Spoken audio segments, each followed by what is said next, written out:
You want to make deals worth millions, but you continue to negotiate as if you're selling socks at a market. Forget about that once and for all. In the business world, winners are not those who speak the loudest, but those who manage negotiations from the first second to the last. Today, you will learn 10 strategies used by market sharks to close contracts worth millions.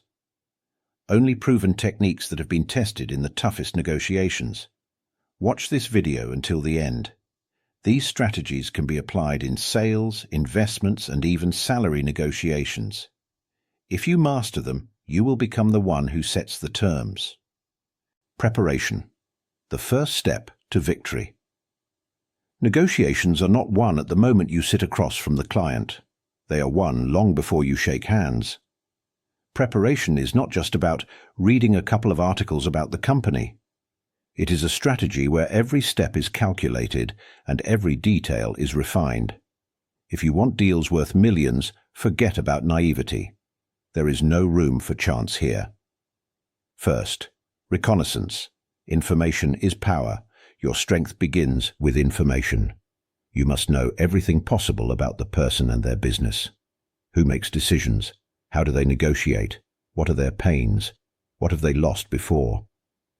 Today, everything is available in open sources. Social networks, not just photos, but insights, interviews and podcasts, a treasure trove of information about a person's goals and values. Press releases, signals indicating where they are now and where they are heading. Customer reviews and publications, understanding their weaknesses and pain points. If you know that the company recently lost a major client, you enter the meeting with a ready solution. And you don't just offer cooperation, but demonstrate you understand their problem better than they do themselves. Example, you are selling a warehouse automation system. Before the meeting, study how their logistics work. And if you find that delays are due to outdated software, hit directly on that pain with the phrase, "We've seen your current processes. We know where time and money are wasted. Let me show you how to fix this." Second, the power frame. You choose, not them. Most lose negotiations right at the start because they come in as the requester. Forget this role. From the first second, you must show that you are not a seller begging. You are a partner who selects whom to work with. Example phrase, "We work only with those who are results-oriented, not with those who just look and think." When you set the framework, everything changes. You become the person others want to listen to. And this is not arrogance. It's confidence that immediately clarifies roles. Third, client qualification. Filter out the weak. You are not obliged to negotiate with everyone. Negotiation is energy, and it should only be spent on those who are ready to make decisions. Ask 3 simple questions before you start revealing your proposals. Who makes the decision? What budget is allocated? When is the plan start? If they respond vaguely like, "We'll see," or "We're just studying at the moment," this is not your client. This is a tourist. Tourists do not sign million-dollar contracts. You save your time by filtering out those who are not ready for a deal. A true professional refuses those who do not value their time. Fourth, clear goal, without illusions and ambiguity. You cannot enter negotiations with phrases like, "We'll see what happens," or "We'd like to discuss." That's a losing strategy from the start. You must clearly know what you want to achieve. Formulate your goals specifically. At this meeting, we are signing a 2-month trial contract with a 30% prepayment and discussing expansion at the end of the first month. This approach turns you from a mere participant in negotiations into the leader of the process. You are steering the game, not reacting to others' moves. What does readiness look like in practice? Imagine 2 scenarios. First, you arrive at the meeting, only know the client's name, and are thinking to yourself, "Let's see how it goes." Your place is already on the sidelines. Second, you have studied the client's business, identified their weaknesses, know who they have worked with before, and what their goals are for the year. You have a presentation with concrete figures, an action plan, and a ready response to any objection. In the second scenario, You hold the control. The client senses this. And deals are closed just like that. The main rule of preparation. Negotiations are chess, not a guessing game. Want to win? Build a strategy. Reconnaissance, framing, client filtering, and a specific goal are your foundation. Without it, you're just a player hoping for luck. Negotiation management, the psychology of influence. Preparation is the foundation, but the real game begins afterward. Negotiations are not just exchanging phrases. They are a battlefield where the winner is not the one who speaks louder or smiles wider, but the one who can control every movement, word, and pause. Influence is the main weapon. And now, I will show you how to use it. First, the anchoring effect. Whoever names the price first controls the course. Price is always about emotions. When you are the first to state the amount, you create a psychological anchor. The client subconsciously keeps your figure in mind, even if other offers are made later. Want to sell a service for $1 million? Name $2 million. When you propose a discount down to $1 million, it will be perceived not as arrogance, but as a good deal. Example: you are selling a marketing contract. If the client expects to hear 500,000 and you state $1.5 million, the subsequent negotiations are already revolving around your range, not theirs. The control is in your hands. Second, silence is control. One of the most powerful techniques in negotiations is silence. You make an offer and remain silent. Do not justify. Do not add because or, if necessary, we can. Just a pause. And you know what? People cannot stand silence. The psyche is such that silence seems like tension that needs to be urgently released.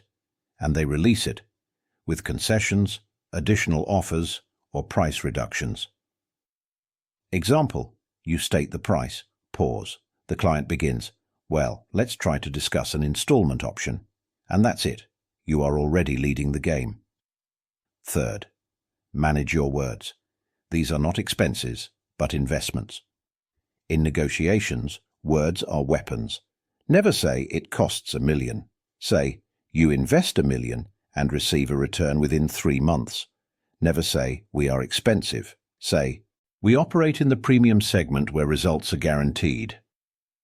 Words create context. And if the context is advantageous to you, the negotiations are already half won. Fourth, the illusion of choice. Control disguised as freedom. Giving the client only one option is a mistake.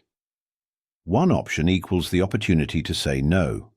You always offer 3 solutions: basic, advanced, and premium.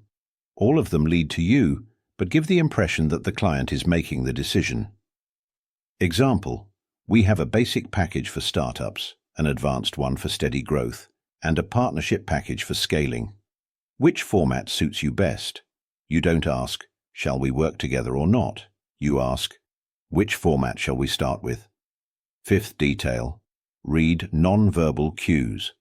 A true negotiator can read body language. Crossed arms, tense posture, clenched jaw, signals resistance. A slight smile, nodding, relaxed posture, a green light. Reading non-verbal signals helps understand when to push and when to ease up. Main idea: negotiations are psychology, not just exchanging figures. The anchoring effect, the power of silence, the right words, and the illusion of choice are tools that make you not just a participant, but the director of the deal. Closing a deal: pressure, control, and the final move. Closing a deal is not a coincidence. It is a carefully crafted strategy where every word and action work towards one goal: signing the contract. At this moment, you are no longer selling, you are closing. And here, a cold head and a firm hand are needed. First, the loss effect. Fear is stronger than desire. Remember, people are more afraid of losing than of gaining. You can spend hours talking about benefits, showing figures, presenting cases. But sometimes a single short sentence works better than any argument. If you don't make a decision today, this opportunity will be taken by competitors tomorrow. Or like this: In 3 months you'll come back, but the terms will be completely different. You are not manipulating, you are showing reality. And this reality makes your offer not just interesting, but urgent. Second, leaving as a demonstration of strength. Want to show the client that you are negotiating on your terms? Be ready to walk away. Do not threaten, do not stage dramas, just speak confidently. If you're not ready right now, that's okay. We're moving forward. We have other projects. And walk away. Do you know what happens at that moment? You flip the script. Now it's not you pursuing the deal, but the client fears missing out on you. And it's at this moment that the phrase most often sounds, "Let's review the terms." Third, final emphasis on value. Before putting a period, remind the client what they are getting. Don't repeat the price, don't discuss discounts, focus on the benefits. You save time, you address pain points, you increase turnover by at least 20% in the first quarter. In a month, you'll realize that the only thing to regret is that you didn't start earlier. The final reminder should be confident, calm, and brief. No fluff, only specifics and value. Fourth, control after closing. Closing the deal is not the end. A true professional controls the process even after signing. Confirm all conditions in writing. Provide a clear action plan. Identify the first step that initiates the project. This creates a sense of reliability and discipline. The client sees that they are working with a professional and becomes your long-term partner. The fifth detail, emotions, at the end. Don't leave negotiations like a robot. After the deal is closed, show some emotion, a smile, a confident handshake, a light compliment to your partner. People remember not only the words, but also how they felt being around you. Make sure that feeling is warm and confident. Conclusion. Negotiation is not the art of beautiful words. It is a system where every action you take is calculated, from reconnaissance before the meeting to the final phrase that closes the deal. You already understand that the winners are not those who promise loudly, but those who coldly manage the process. Preparation gives you power. You know the client better than they know themselves. Psychology allows you to control the course of the conversation. Silence, anchoring, illusion of choice. All these are influence tools. Closing the deal is a game for results. You are not persuading. You are offering a solution and demonstrating value so convincingly that the client has no doubts. Want to make deals worth $1 million? Play at a higher level. Eliminate fuss, be specific, build a strategy, and maintain control until the end. Then each meeting will cease to be a lottery and become a chess game where you deliver checkmate. Now ask yourself one question. Are you ready to stop playing amateur and start thinking like a professional? If yes, apply these strategies today.